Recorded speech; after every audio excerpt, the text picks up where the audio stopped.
"I've demolished your parents' home," he declared, leaving me speechless. After my father's sudden passing, I had inherited our parents' home and land.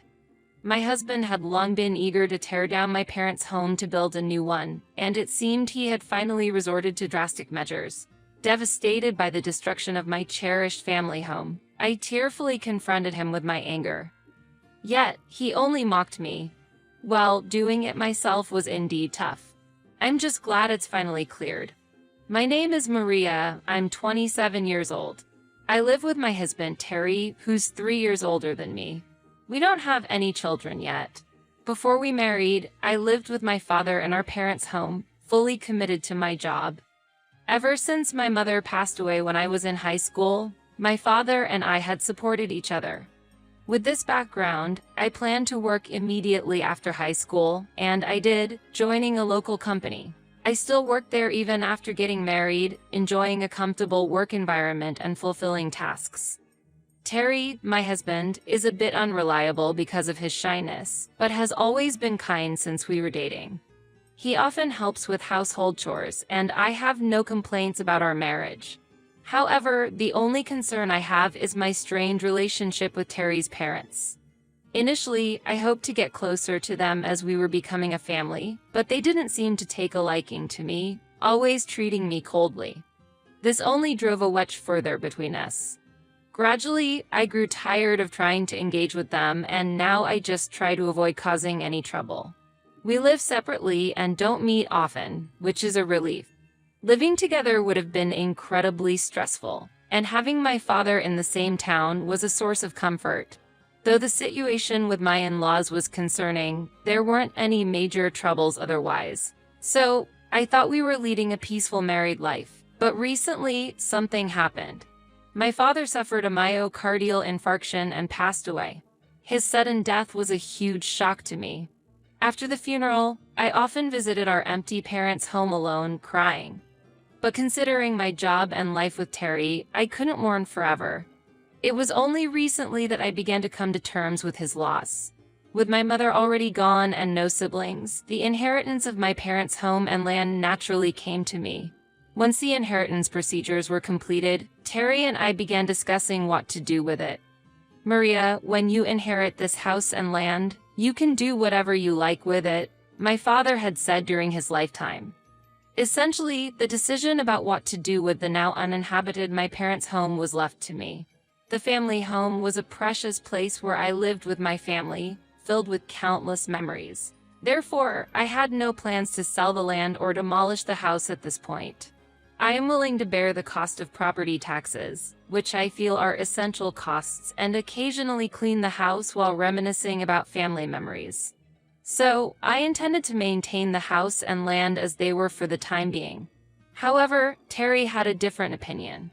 He was as happy as if it were his own matter when I inherited the estate. "It's a waste to just maintain the status quo. We've got such good land, we should put it to use right away," he said. Terry seemed eager to use the land where my family home stood as soon as possible. Our opinions were completely divided. In reality, the family home is conveniently located a great distance from the station, and there are large supermarkets and other facilities nearby, so it's geographically well situated. However, the house was built before I was born, and the building itself is getting old, with several areas in need of repair. I think it's possible that if we have children in the future, renovating and living in my family home could be an option. But I had a hard time accepting Terry's proposal. The reason is that he talks about my family home and land as if they are his own, imposing his ideas on them. My in-laws also adopted the same attitude as Terry after hearing about my inheritance. They repeatedly talk as if we are all going to move to that land in the future. Although I was the one who inherited it, I felt like an outsider. Seeing Terry and my in-laws happy made me anxious that my family home would be handled carelessly. "Hey, that house and land are mine, not yours or your parents. So don't decide anything on your own," I said. "I know, Maria. You worry too much," he replied. I repeatedly emphasized this to Terry, but he just gave casual responses and didn't take it seriously. I thought he was unreliable but kind. However, as soon as I inherited my father's estate, Terry's attitude changed, and he hardly listened to what I said in discussions. I began to distrust Terry, and that feeling grew stronger day by day. On a weekend, Terry said he was going to my family home and left early in the morning. I was catching up on household chores I couldn't do on weekdays, but he returned within an hour, bringing my in-laws with him. This forced me to interrupt my chores and welcome them. Terry's parents might be kind, but because of the situation with my family home, my relationship with my in-laws remained difficult. Did something happen, David and Nancy? I hadn't heard anything from Terry. It was unusual for them to visit suddenly without any plan. I had a bad feeling. We want to decide on the future of Maria's family home. That's why I asked my parents to come, Terry answered contentedly. Just as I feared, that was the topic. My unease was confirmed and my heart grew heavy. What do you mean, what to do? I've been saying all along that I want to maintain the current situation, I said firmly. Terry immediately objected. I've always said maintaining the status quo is a waste. So, I'm thinking of demolishing your family home and building new ours and my parents there. Then we can live next to my parents. What? I was lost for words at his unexpected suggestion. What are you talking about? There's no way I would agree with that. I've said it before, but I don't want you to decide anything on your own. Despite my strong resistance, Terry and his parents just looked at me with cold eyes. Before long, my father-in-law sighed and began to speak. It's such a waste to leave valuable land unused. You should take Terry's words more seriously. A wife should follow her husband's lead. That's Terry for you. He's never taken my words seriously, but I couldn't argue back. My in-laws cherish him, so it was clear they'd side with their son. Besides, my father-in-law is a Mala chauvinist. He believes it's a wife's duty to obey her husband. If I argued with Terry in front of him, he'd probably get angry, saying, "How dare a daughter-in-law speak like that?" It's true, Maria, continued my mother-in-law. We're getting older and might need to be cared for any day now. Considering the future, it's better to live closer. With you and Terry, we can live with peace of mind. That was my mother-in-law speaking. The gentle way she spoke was probably just a front. I suspect her real reason for wanting us to live closer is to push the bothersome housework onto me. My mother-in-law smiles elegantly beside my father-in-law, but when he's away, she turns cold and sarcastic towards me. Like when I visit my in-law's house alone with her, she'd say unnecessary things like, "No children yet?" Or "I want to see my grandchildren soon," and make excuses about her age slowing her down to push housework onto me. And if I refused, she'd persistently criticize me. It's natural to respect your elders. What kind of upbringing did you have if you can't even do that? This is how my in-laws always treat me unpleasantly. The thought of living with them was unbearable. That house is precious to me and my parents who lived there for many years. I have no intention of demolishing it. Please leave it as it is for now. I was not going to back down. But Terry and my in-laws showed no signs of giving up either. Such a stubborn daughter-in-law. For the future, it's best to build 2 houses and live closer. Your parents are gone, so you should take care of us now, my mother-in-law said, belittling my parents. I managed to suppress my discomfort that was about to show on my face. In the end, that day just ended with our opinions clashing. No substantial discussion took place, and my in-laws left dissatisfied. This event led to a continuous disagreement between Terry and me about my parents' home. We'll need my parents' help when we have children. Terry consistently argued for building 2 houses. The child was just an excuse. He probably just wanted to live closer with his parents. While I understand wanting to live with one's parents, I steadfastly opposed it. Living with my in-laws would undoubtedly increase problems. Even if I reluctantly agreed to demolish the family home, I was against building an in-laws house. No matter how many times it was brought up, I strongly opposed it, and each time, Terry grew sullen. Our relationship gradually deteriorated under these circumstances, with no progress in discussions as time just passed.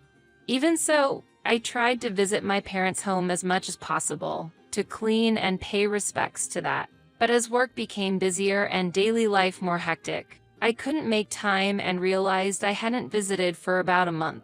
So, I decided to bring my parents' memorial photos to my house and pray daily during this busy period. I hadn't told Terry about bringing it home. We often ended up arguing whenever we talked about anything, so I decided to keep this matter to myself. Soon, an awful thing occurred that proved this decision was right. It was on a weekend, just after my busy period had calmed down. I was looking forward to a day of relaxation, but early in the morning, my in-laws unexpectedly showed up. It was the first time I had seen them since we last discussed issues at my parents' house. Neither Terry nor anyone else had mentioned their visit to me. Strangely, my in-laws were in a great mood, laughing and looking at me with Terry. "Today, we have something important to discuss with you, Maria," said my mother-in-law with a smile.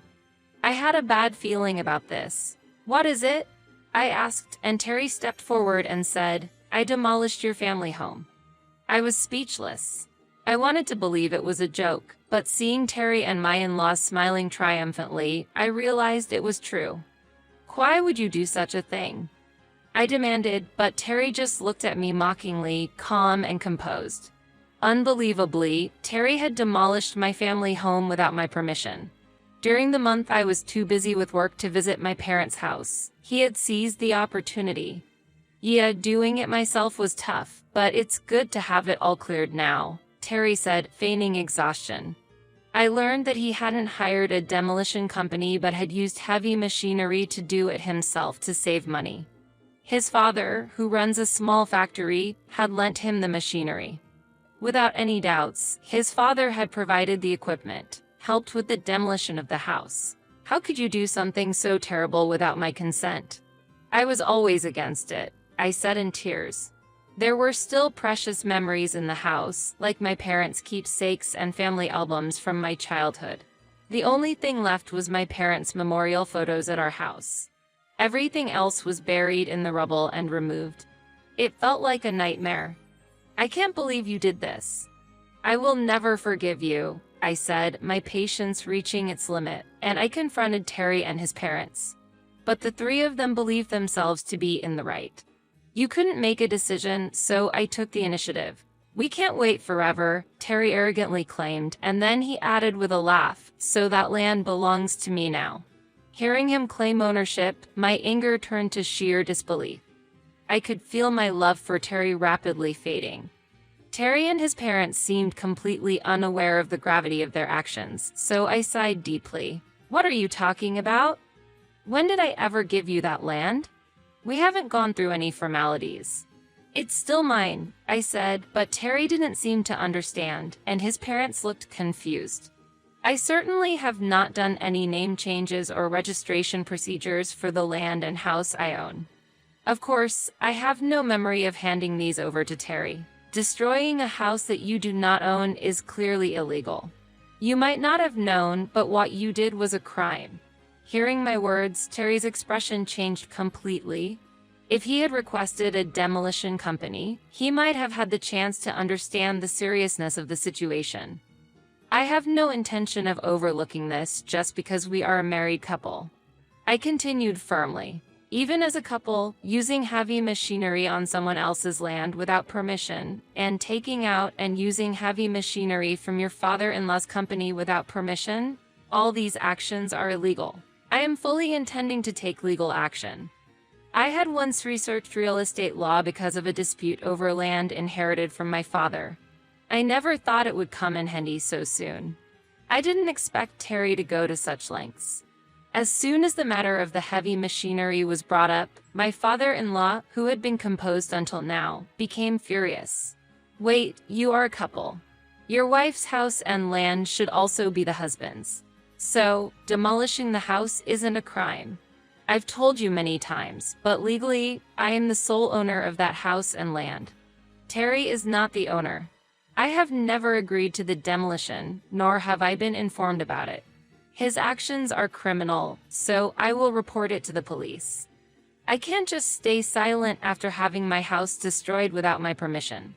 My firm reply left my father-in-law speechless. He seemed to have underestimated the situation.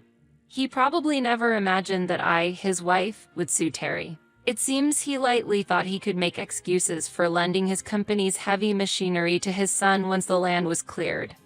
Reporting it, "You're Terry's wife. You wouldn't really do that, right?" My mother-in-law said this in a flustered manner, replacing the speechless father-in-law. "The terrible ones are you. Terry destroyed my house. Just because we are a couple, it doesn't excuse that." I said that and then showed Terry the content I searched on my smartphone. The screen displayed information about the crime he committed. "Your actions constitute the crime of property damage. There's no fine, a prison sentence is certain." "Prison?" my father-in-law said reflexively in a shaken voice. Next to him, my mother-in-law let out an inarticulate cry of despair. "Wait, please, don't report it. We're a married couple." Terry begged me with a pale face, but I strongly shook his hand. "Just because we're a couple, it doesn't justify what you did.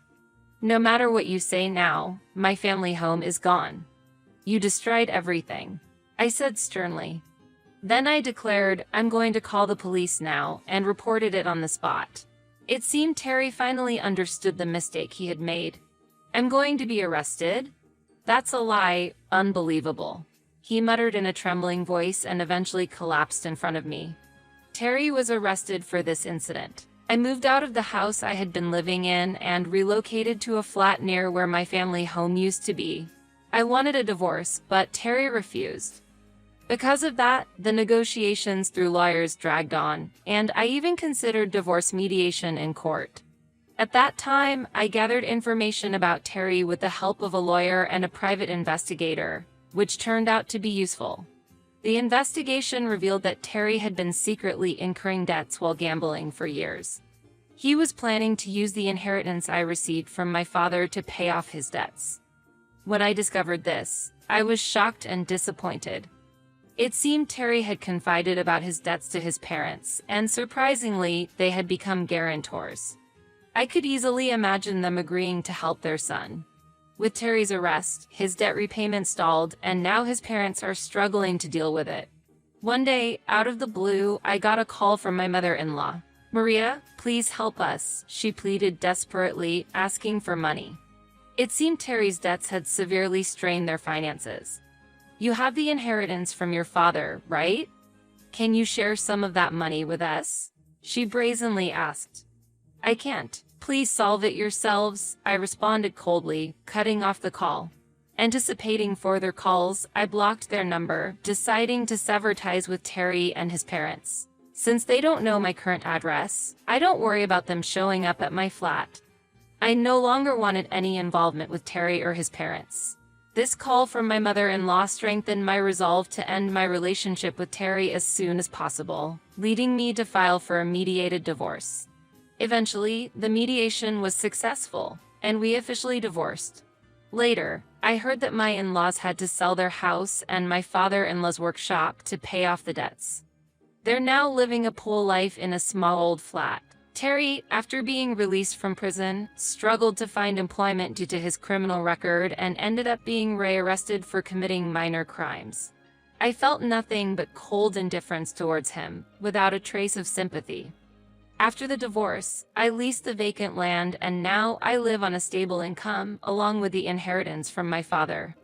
While I don't struggle living alone, I plan to continue working. Being free from Terry and his parents has lifted a burden off my shoulders, allowing me to focus positively on my work. I'm not thinking about remarriage right now. For the time being, I plan to enjoy my independent single life while devoting myself to my work.